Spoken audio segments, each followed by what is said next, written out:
How do you handle chaos? Chaos that leaves you thinking, what good can possibly come from this?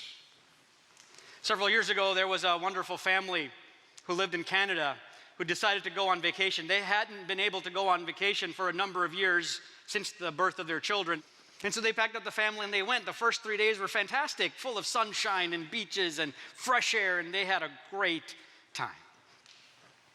But on day number 4, their 7-month-old began to vomit. And then it got worse.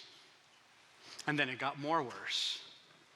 And it got to the point where they rushed that infant to the doctors, to the hospital in Jamaica. But the doctors in Jamaica can't figure out what's wrong. They decide to airlift the baby to a hospital in Miami. But because it's a helicopter ride, only one parent can go.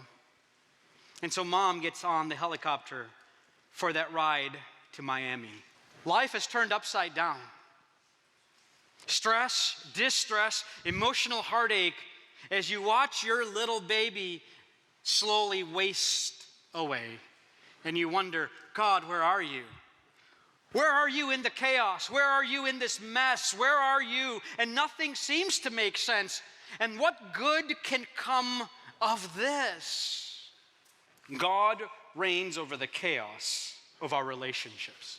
You remember last week, Jacob's dad, Isaac? Isaac loved Esau, his brother, more than Jacob. And there was all kinds of turmoil, all kinds of chaos as a result of Isaac's favoritism. So you would think that Jacob would have known better. But here's a news flash. He made the same mistake.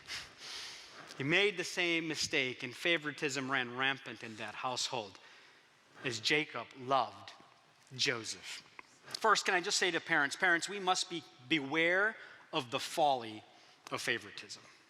When the Lord blesses us with children, every child that comes into our family comes as a special gift of God with their own talents and their own gifts and their own ways of being loved and their own needs. And we as parents have the great pleasure and privilege to learn how God has wired each and every one of them, to train them up in the way of the Lord, to show them right from wrong, and to love them in a way that pleases God and blesses the child. But God is in providential control. I got a bad diagnosis from the doctor, but the Lord. I got into an accident, but the Lord. I received some tragic news today, but the Lord. Folks, those aren't magic words. They're not going to change your circumstance. You may still be in a pit, you may still be in pain, but because you know where you stand with Him, you know that He's got you in the palm of His hand, and that no matter how dark it may be, no matter how painful it may be, no matter how tragic it may be, but the Lord is on your side. How many of you are glad that you know that He is on your side? The question is, can we trust that kind of a God who has that kind of sovereign control over our lives and the circumstances and the situations of life? God is at work in our lives using ways we would never choose to make us into people we could never imagine. Can you trust that kind of God? That's the kind of God we serve. A God who is in sovereign control. That's the God who has you in the palm of His hand. For the mom and the baby that was airlifted to Miami, they ended up having to wait in the ER room. She's weeping, she's crying, she's begging God, God, save my baby. Please save my baby. And as she's there weeping, sitting in that ER room, in walks a 17-year-old teenage girl who had just failed at an attempt to take her life.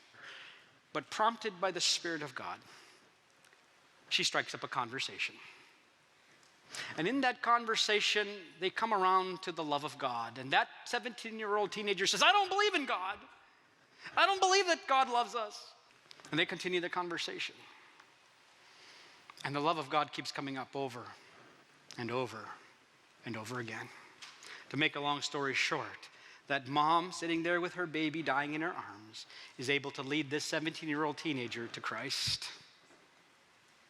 And no sooner does the amen come out of their mouths and she's now smiling, but the ER doctors come in.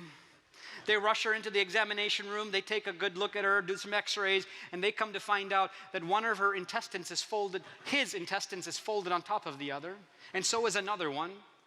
And so they are looking at the options. They could do surgery, but they ultimately opt to do an alternative method, a method that is successful, stabilizes the baby. And within a few days, that baby is strong enough to be released, and they go home. Do you believe in God's control? For a 17-year-old who ran away from God, who wanted to end her life, to end it all, God was still pursuing her. And that at just the right time, God would bring a woman who happened to be on vacation in Jamaica to Miami, to a hospital room with a seat next to her. That 17-year-old could say, do you believe in chance? I don't. I believe in providence. I believe in a God who orchestrates events and people and things for his glory and our good. And that 17-year-old girl needed to hear the gospel that God loved her. And that mother who had nothing to give, gave anyway. And now that 17-year-old teenager will live forever because she knows Jesus.